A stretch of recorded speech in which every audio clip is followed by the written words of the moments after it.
out in Pennsylvania.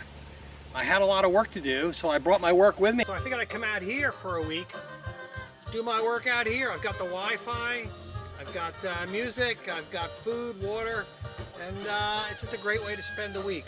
So I'll be here for 8 days, 7 nights. On the drive out here, the warning signs on the highway. You can name names, which is fine. I don't care. I mean, I do, but I don't. But yeah, it's, you know, for people that we've known for so long, and they're gone. You know, they just. It's an interesting spot. There's no facilities, no toilets, no water, no electricity. It rained really like the hammers of hell.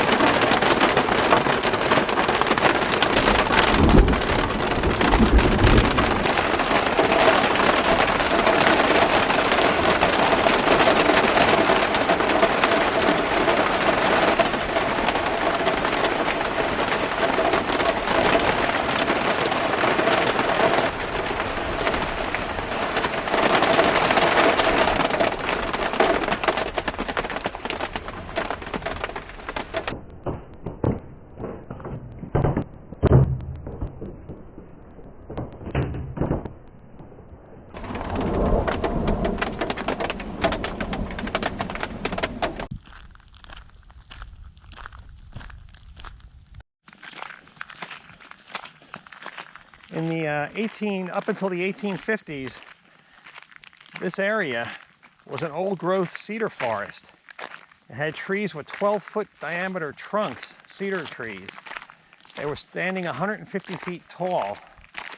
And the lumber companies bought this area up and completely leveled it.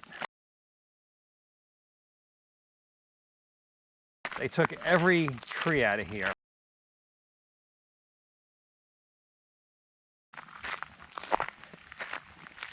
By the 1920s, they were done cutting down the wood.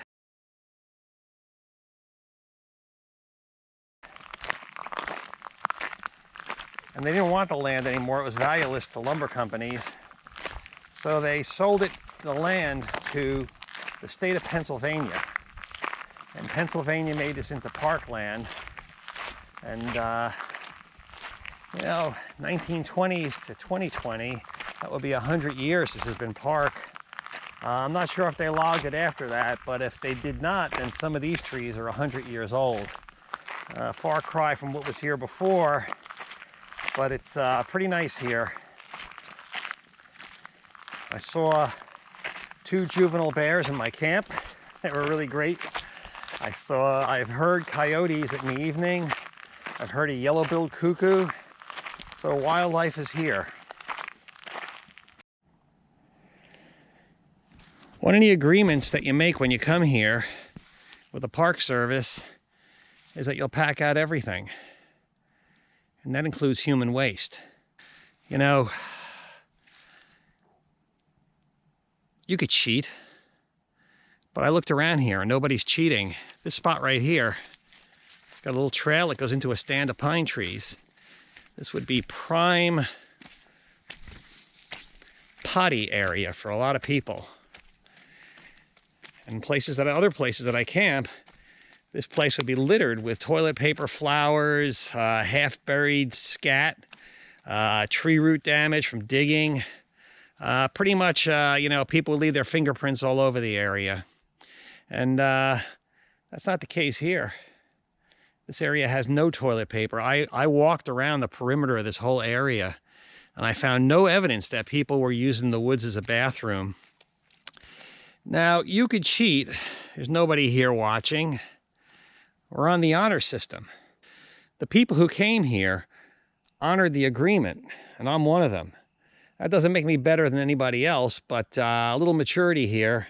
It's really enjoyable to walk around camp and not find a turd with a bunch of flies on it that some pig left.